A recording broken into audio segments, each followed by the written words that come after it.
Yo guys, Grand Training Systems, welcome back. Today we're going to use a floss band. I was at the Perform Better Functional Summit, 2 weeks now ago, and I realized that a lot of places in Europe are selling these, so I did a video with one of these actually, I think 2.5 years ago.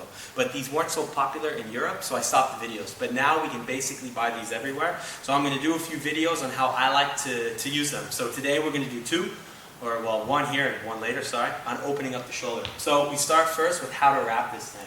What is your better shoulder, my man? Left or right?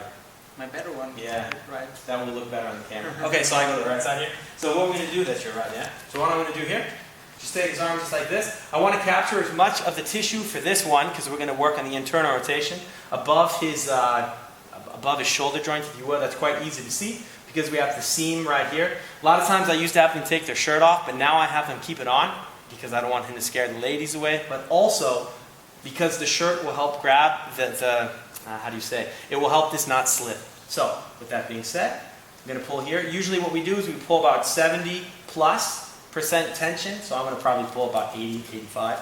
And we do about, I don't know, I'd say 70% overlap on the band. And I'm just giving a nice pull the entire time I do it. I think you can probably see that. And I'm going to wrap up really as high as I can. If you go too high, it starts to fold.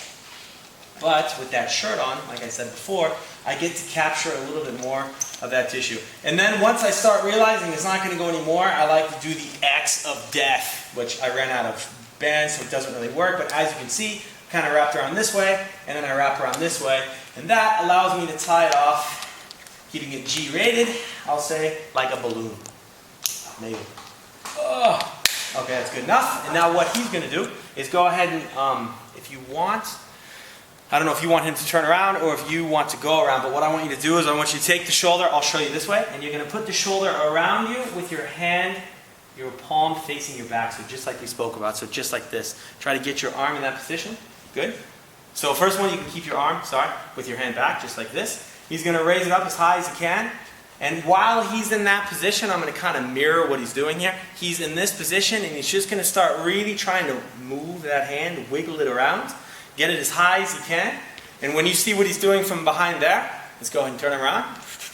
And now you can kind of see what he's trying to do with his shoulder. So just keep trying to force that shoulder in a better position, trying to really work on that internal rotation. And he gets a bit of that anterior translation in the shoulder, just really grinding up that capsule. I'm sure you can feel it a little bit. Yeah?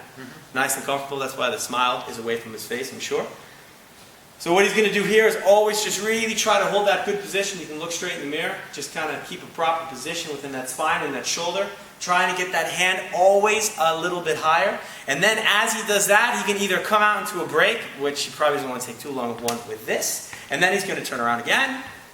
Turn that palm over. So as he does this, you can see he's definitely losing some range of motion, missing some range of motion in his wrist. And you also see in your thumb that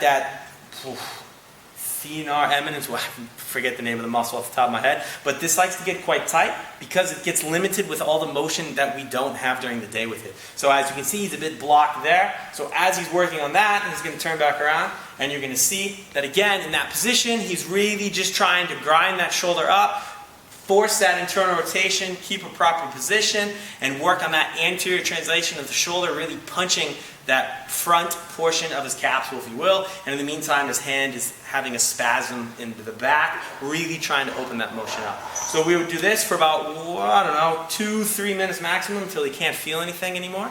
And then he would relax. And then either himself or a wonderful friend like me would take it off. Unwrap it. Oh, let's see if it's going to come off. Sometimes it gets stuck a bit up top. Go and hold your arm up a little bit. Up, up, up, up, up.